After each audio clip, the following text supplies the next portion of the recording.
Përshëndetje dhe mirë se vini në kanalin Syri i Tret. Për ju që nuk më njihni, unë jam Sokrat Hodo, një etimolog i pavarur.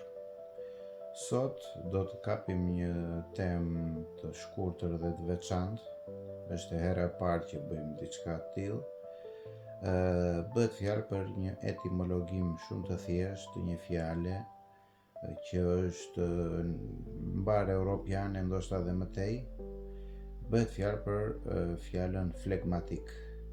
Flegmatik është një nga 4 temperamentet që njerëzore, të cilat mban në këmbë këtë lloj njeriu.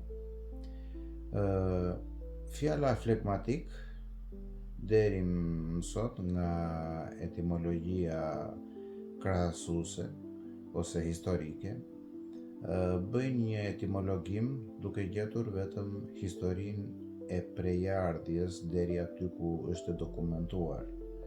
Fjala flegmatik mendohet se vjen nga fjala greke flegma, që do thot infeksion. Mirë po, nëse shikoni në një nga fjalorët që unë kam gjetur në internet, fjalor online, fjalët kryesore të saj ose karakteristikat kryesore janë të theksuara me ngjyrë të kuqe, ku janë dhe më karakteristikat e këtij temperamenti janë natyra e fjetur ose e qetë dhe e matur.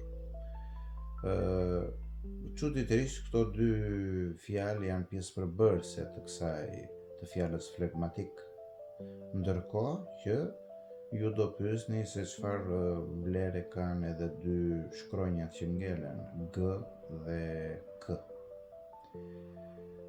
Për ta thjeshtuar më shumë këtë, unë kam marrë edhe një rast, një përkthim të fjalës nga italishtja, që siç e shikoni në figurë, flematico do të thotë e njëjta gjë, mungon shkronja G dhe është e asimiluar në shkronjën M. Kjo do të thotë që shkronja G në këtë rast nuk ka ndonjë vlerë të veçantë semantike.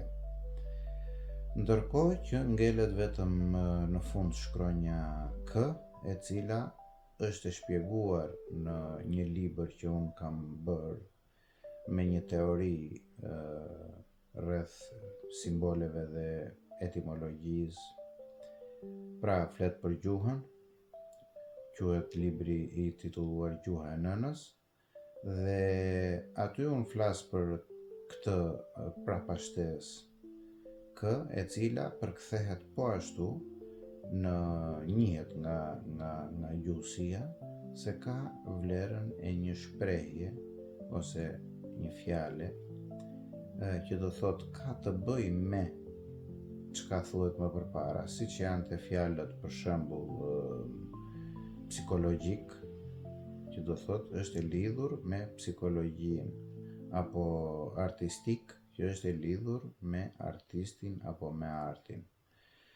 Pra, me kaq do të thot se fjala merr një kuptim shumë të qartë, që do të thotë se është e lidhur me një natyrë të fjetur dhe të matur. Këtë kuptim ka fjala flegmatik në shqip. Kjo i takon gjuhës shqipe, nuk flitet asgjëkundi për këtë gjë. Unë them se gjuhëtarët duhet ta shikojnë këtë. Çdo gjuhëtar që është shkencëtar i vërtet duhet që t'i vërë veshin kësaj fjale, dhe besoj se kaq mjafton për të kuptuar se kjo fjalë flet vetëm shqip. Unë ju falenderoj që ndiqni kanalin, mos harroni të mbështesni për të marrë gjithashtu edhe videot e reja, dhe